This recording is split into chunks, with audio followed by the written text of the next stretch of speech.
Capítulo 26. Carne o luz. Cuarta semana de agosto. En nuestra siguiente clase el capitán, formalmente, me condujo hacia su habitación. Estaba animado como un niño. La imagen del oficinista cansado y gruñón que había conocido el primer día quedaba lejos. «¡Preguntas!», exclamó. «¡Muchas preguntas! He estado pensando en todo». Después se detuvo y me miró con una sombra de preocupación en el rostro. «Pero hay algo más. Hay algo más que debemos hacer antes. Algo más de lo que hemos de hablar». Asentí con la cabeza y prosiguió. «Donde sea que vayamos a partir de aquí, debo decir, he de admitir, que me has curado la espalda. Queda muy claro, pues, que conoces el yoga en su sentido más amplio, desde los canales a la respiración, la mente, el corazón y más». Me miró con expectación.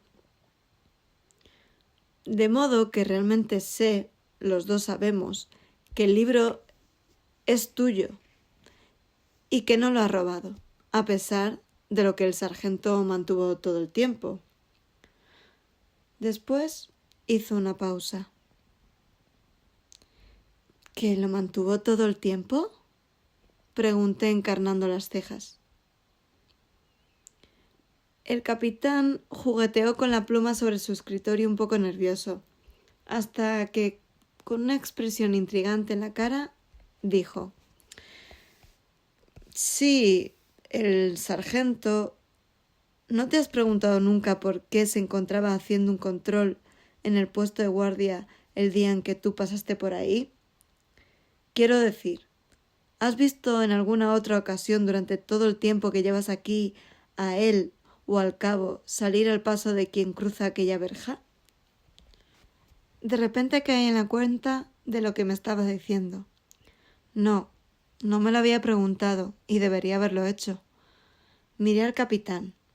Ahora yo misma estaba intrigada. «Bien, una semana antes de tu detención, el sargento vino a decirme que había recibido información de algún chivato sin nombre, alertando de que una chica que encajaba con tu descripción, una extranjera del Tíbet, que iba acompañada de un perro que encajaba con su descripción», el capitán señaló a Larga Vida, «iba a cruzar las fronteras del reino, llevando consigo artículos robados, y que debería poner un guardia allí, en aquella carretera particular, para interceptarla». Me quedé con la boca abierta. Traté de recordar si había encontrado a alguien durante el camino que pudiera, de algún modo, haberse hecho esta idea y transmitido la información. De modo que... El capitán se estaba acelerando. «Puedes echarnos toda la culpa a nosotros, puedes culparme a mí por haber sido tan estricto contigo, pero ahora, desde luego, ahora queda tan claro que todo es un error terrible, que tú, con toda justicia, debes ser liberada». Me sentí un poco aturdida. Él miró arriba y abajo y se apresuró a proseguir. «Solo que, verás, ahora no podemos liberarte». Volvió a posar sus ojos en mí, pero para ser sincera, yo no me sentía particularmente afectada. Mis pensamientos estaban en otra parte, en la clase, en el punto desde el que íbamos a arrancar hoy. «¿No quieres saber por qué?», exclamó. «Claro, por supuesto que sí. Por favor», dije, recobrando mis sentidos. «Bien, el día que trataste de escapar...». Le lancé una mirada feroz. «Esto debería decir, el día que parecía que habías tratado de escapar, escribí un informe. Se me ordenó escribir un informe para notificar al ministerio que teníamos bajo custodia a una extranjera que había intentado escapar. De modo que ahora estás fichada, y en el ministerio son especialmente rigurosos con los extranjeros, dada la delicada situación entre el rey y las diversas facciones. Es imposible que podamos darte la libertad en este momento. Es imposible poder informar de que aquello fue un error sin causarle problemas al superintendente, que sería acusado por sus enemigos en el ministerio, por cuyas manos pasaría cualquier correspondencia que yo le enviase. Así que tendremos que esperar. ¿Esperar? ¿A qué? Pregunté. A que el superintendente en persona venga y se le pueda dar una completa explicación sin correspondencia de por medio. Tal como te dije, él recibió adiestramiento en los senderos del yoga en la época del viejo rey, quien, por cierto, llegó a tener como consejero a un ilustre maestro del yoga. El superintendente lo comprenderá, nos dará la aprobación para liberarte y después mediará con la gente del ministerio. ¿Cuándo estará aquí el superintendente? Pregunté, aunque, extrañamente, estaba más absorta pensando en cómo iba a llevar al capitán por el cauce de las ideas que aún le esperaban. Hay un pequeño problema, respondió. El superintendente suele visitar las instalaciones solo una vez al año.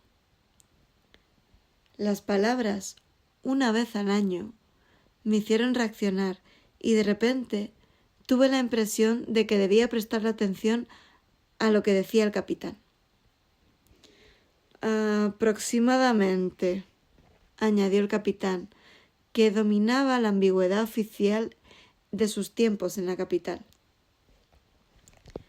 Francamente, es peligroso para el superintendente que haga público el itinerario de sus visitas, puesto que los caminos rurales serían un lugar perfecto para que las distintas facciones le prepararan una emboscada.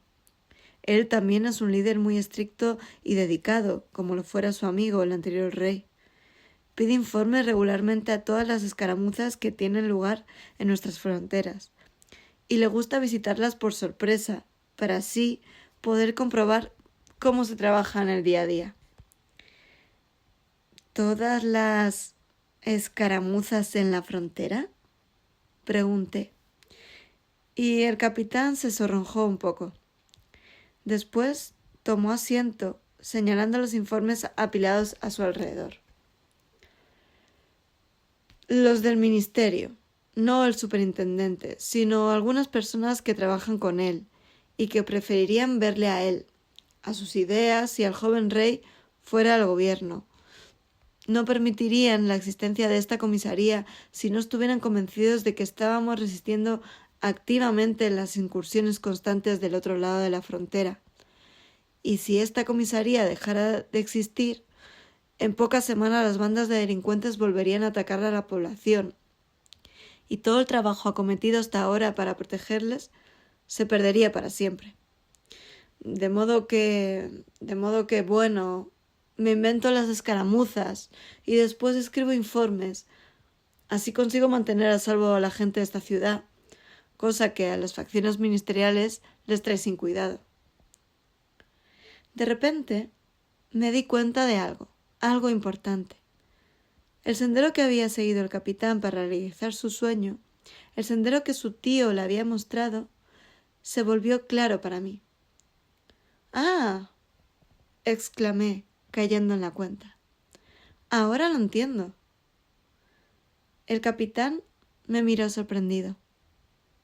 ¿Lo entiendes? ¿Entiendes que debas quedarte en esta prisión durante meses, quizá muchos meses más? Preguntó. ¿Debo quedarme? Repliqué distraídamente. Por supuesto que debo quedarme aquí. Ya lo decidimos cuando hablamos en tu casa, incluso antes, pero no es esto lo que quiero decir. Me refiero a que ahora entiendo cómo se ha curado tu espalda. ¿Mi espalda? Preguntó, frotando instintivamente aquella zona que había sujetado durante tantos años. Fue el yoga, por supuesto, los ejercicios, y estoy seguro que sentarme en silencio y generar buenos deseos hacia mis hombres. Es decir, soltar los puntos bloqueados, golpear la tubería desde el exterior, desatascarla desde el interior, trabajar con los aires internos y todo esto. Yo sé por qué ha mejorado mi espalda. Expresé mi conformidad con la cabeza. No es solo por eso por lo que tu espalda ha mejorado, dije rotundamente. Esto solo explica cómo ha mejorado. De lo que me acabo de dar cuenta es de por qué ha mejorado. Y hasta que tú mismo comprendas por qué ha sucedido, no podrás saber realmente cómo ha mejorado. Me miró un poco confundido, lo cual estaba bien. Aprender estas cosas requiere algún tiempo. Se necesita algo de tiempo para recibir todas las explicaciones, algo de tiempo para hacer preguntas y un poco más de tiempo aún para que éstas tengan respuesta. Nosotros estábamos a punto de empezar. Quiero decir, proseguí, y esto es algo de lo que empezamos a hablar hace ya tiempo. Mucha gente tiene molestias y dolores, y cuanto más viejos nos hacemos, más achaques sufrimos. Y la gente intenta por distintos medios detener estas molestias e incomodidades. Un cierto número de personas acaban probando con el yoga. Los ejercicios, las posturas, aunque, digámoslo sin rodeos, el yoga funciona para unos, pero no para otros. Incluso a quienes les funciona, les deja de ser efectivo llegados a cierto punto, a medida que se hacen mayores. Simplemente siguen envejeciendo hasta que con el tiempo les sobreviene la muerte, como al común de los mortales. Ya hemos hablado de esto antes. Pero los canales, objetó, los aires internos. Tú lo explicaste todo. El yoga funciona si sabes cómo aplicarlo en tus canales, en los puntos bloqueados, desde el exterior y desde el interior. No es suficiente, dije. Eso no basta. Hemos de profundizar más. Con la mirada me dijo que, de hecho, no quería profundizar más. Él se sentía bien hoy, y profundizar más representaba un esfuerzo que todos evitamos hasta que la vida lo impone, a menos que tengamos un maestro que nos arrastre hasta allí. Piensa, dije finalmente, piensa, tienes que pensar en ello. Ahora no se trata solo del sargento y el cabo, y tú lo sabes. Ahora se trata de la encantadora mujer cuyo vestido azul me puse la otra noche. Ahora se trata de la hija que tuviste con ella. Ha llegado la hora de hacer preguntas. Ha llegado la hora de investigar. No es justo para ellos, no es justo para nosotros mismos que nos quedemos aquí tan tranquilos con lo poco que sabemos y sigamos así hasta que sea demasiado tarde para poder hacer algo. ¿Qué fue lo que produjo los canales? ¿Qué fue lo que puso los aires en su interior? ¿Por qué un aire decide moverse en un sentido y no en otro? ¿Por qué decidimos tomar un camino y no otro en cada encrucijada de nuestra vida? ¿Qué te trajo realmente a esta ciudad? ¿Qué me trajo a mí hasta aquí? ¿Por qué nos hemos encontrado? ¿Por qué empezó a dolerte la espalda? Y no me refiero a cómo ocurrió en esta oficina en particular. ¿Y por qué ha mejorado? Y podríamos ir aún más lejos. ¿Podríamos llegar a cambiar tu cuerpo? ¿Tiene que seguir siendo de esta manera? Estas son las preguntas que tú me hiciste la otra noche y en las que ahora hemos de dar respuesta. Y tú tienes que seguirme, pensar y trabajar duro. Si lo que decía tu tío era cierto, hay tantas vidas en juego, tantas. ¿Entiendes? Es preciso preguntar y es preciso ponerse manos a la obra. Que estemos en una prisión carece de importancia. Todo el mundo lo está. Hemos de salir de la gran prisión. Esta vida. una vida que conduce inexorablemente a la muerte y a la ruina. Miró hacia arriba, hacia mí, con un brillo de esperanza, pero después sacudió la cabeza. Tú me diste esperanza, me das esperanza cada vez que hablas así, pero después, cuando me quedo solo, empiezo a pensar, y el primer pensamiento que acude a mí es siempre el mismo, y bloquea los pensamientos que podrían venir después. Esperé. Sabía que la gran pregunta se estaba acercando. Una persona que no llega a formularla no es un recipiente suficientemente valioso para el conocimiento que el capitán deseaba recibir, el conocimiento de la vida misma. «Sabes», dijo, «puedes hablar de las causas más profundas. Puedes hablar de cómo funciona realmente el cuerpo. Puedes hablar de métodos milagrosos que puedan cambiar estos niveles más profundos. Incluso puedes hablar, desde la paz de nuestros pensamientos más íntimos, de cambiar este cuerpo para siempre, de tomar una forma de luz y trasladarte a un lugar luminoso, entre seres que son luz y amor puros». Hizo una pausa para relajarse, mirando un instante por la ventana. «Pero no importa lo que digas, por inspiradoras que suenen tus palabras. Un hecho frío permanece y acaba con ellas. Las mata. Siempre ha matado estas palabras para mí, y las seguirá matando a menos que aprenda más.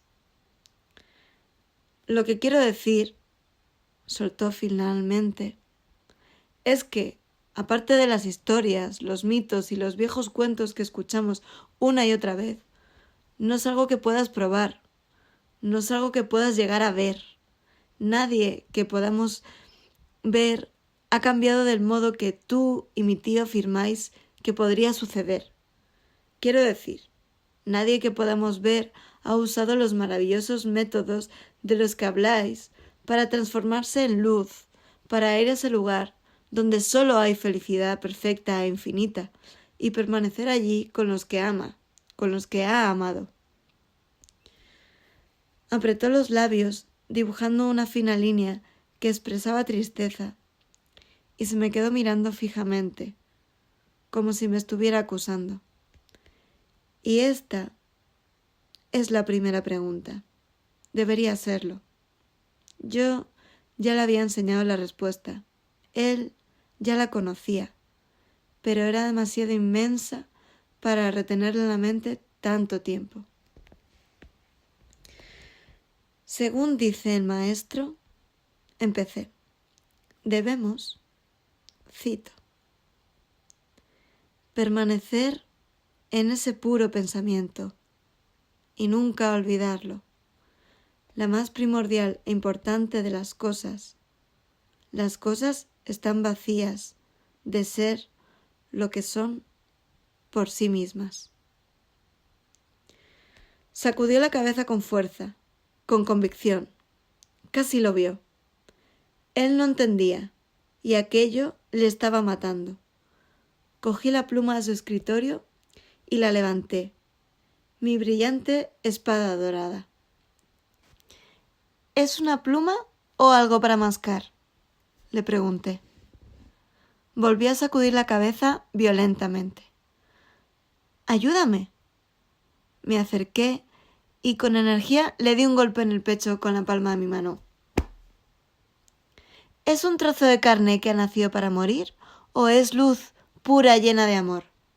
Y tu esposa y tu hija, le dije casi gritando con la palma de mi mano aún contra su pecho, lugar preciso donde queda bloqueada la compasión más elevada.